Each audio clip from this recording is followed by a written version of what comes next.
Joined by the granddaddy of exposing the Bilderberg group, and he's got to be proud of himself. 33, 34 years covering it, going to every conference, being shot at in Portugal, you name it, being harassed, being arrested, being detained, going from the New York Times and Time Magazine just 10 years ago saying he was a nut and it didn't exist, to hundreds of newspapers, Germany, England, Australia, Spain, where the global government leaders are meeting. It is now mainstream news, and he's got moles inside, and he's there on the ground outside Barcelona as the world government meets.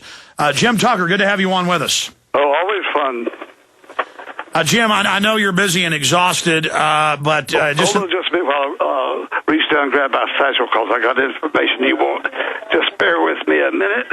Yeah, and literally, folks, he's so mobbed by reporters, and he is not a spring chick, as they say, and he literally has been fighting to even get to his hotel room for about 30 minutes just to even be on with us.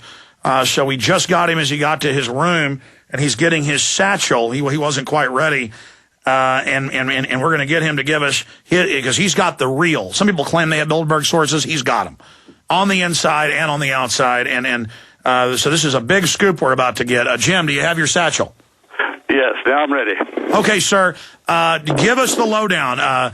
Who's attending, what the agenda is, what your huge breaking news is, and, of course, the newspaper is American Free Press, AmericanFreePress.net. Go ahead.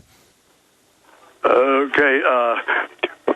One very interesting development, which is encouraging, is that some of the major Bilderberg people are saying that many, quote, important people, quote, are not attending this year. They'll always find out, and we get in trouble at home. Politicians who are embarrassed when constituents call and say, why are you dealing with these monsters and so forth? That's a fun thing. They're also celebrating the fact that your President Obama has signed off on the international treaty which would allow the UN to come into your house and take your gun away. A European bureaucrat. It's some kind of treaty called the National Guns Treaty or something under the UN. Yeah, it's a small arms ban treaty. So they're pushing that at this disgusting, treasonous event. Absolutely. And the evil thing about this, he might pull a little George Bush and say it's not a treaty, it's just an agreement. But if it's a treaty, as you know, under our Constitution, the treaty is the superior law of the land. That's why George Washington said, don't have any treaties. Don't have enemies. Be neutral. Be friendly with all nations, but partial to none. Well, Jim, to expand on that, what about the euro? Do they want to plunge the euro to bring in the SDR, or are they there trying to prop up the euro? Oh, they're determined to save the euro, and they're nervous about it, though, of course, with the economic crisis. But the euro is important because it's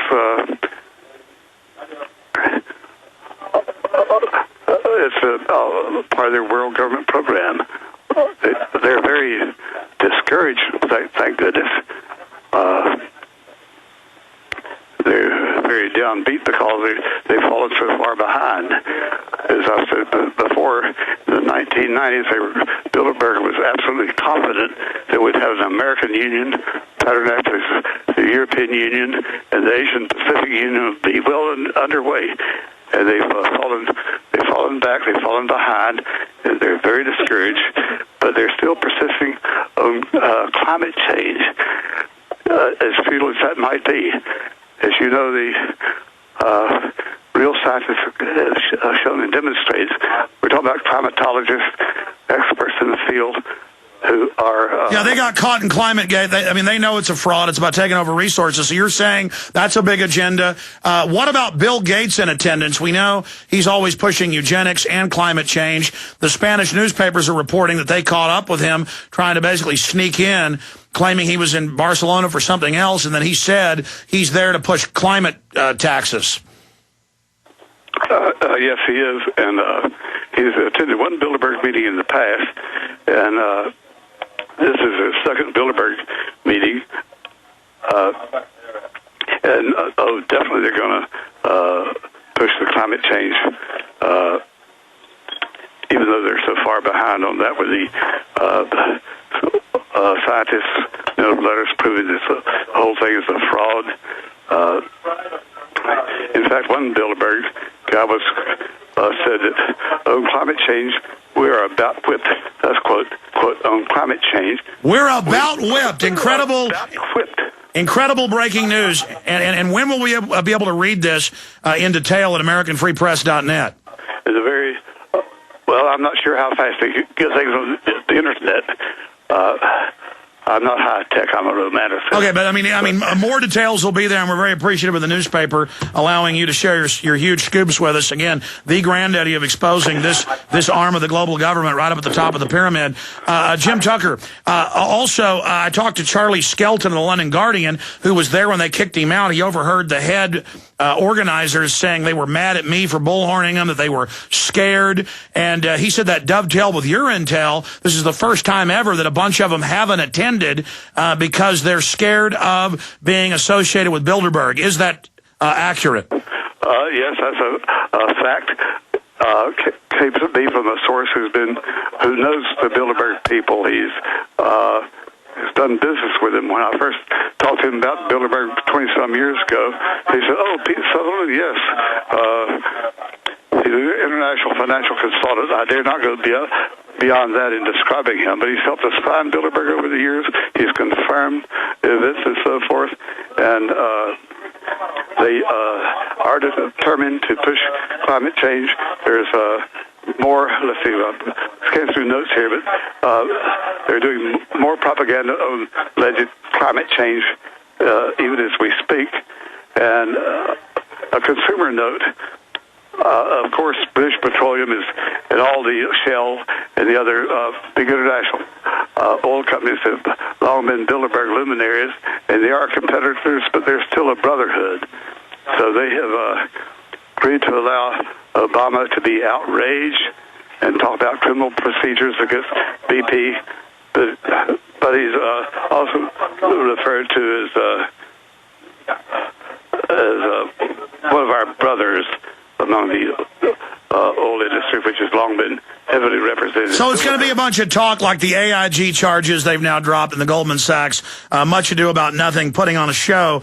What about oil prices? What about the dollar? I mean, it sounds like from your past reportage, they're going from being in control and planning the future to just trying to maintain control.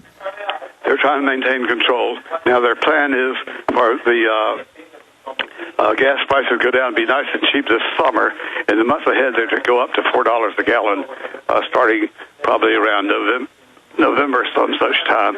They're saying that we have to do some pacification here, but then that's why they still maintain production of oil at only 80%, not 100% of easy capacity. So for every 100 barrels that could be produced today, only 80 barrels are being produced to generate a future shortage. There's no shortage at the moment. Yeah, they're creating artificial scarcity. Jim, such precious time with you. What does this mean? I mean, how big is this that quite a few members, and do you have any intel on basic numbers? I mean, what percentage? 10%, 20%? I mean, this is obviously a crisis if they can't get their luminaries there. You want to roll down a list of confirmed participants so far? Well, I mean, any notables? We know who the regulars are, but is there any notable politician being groomed, like Mr. Cameron, who was groomed a few years ago? Let's see. We know that Gessner was to be in South Korea for the G20 Friday and Saturday. He may show up on Sunday or Monday, but nevertheless, Larry Summers will be there, now an advisor to your president. Let's see, do you need more names of... No, that's fine. Let me shift gears again.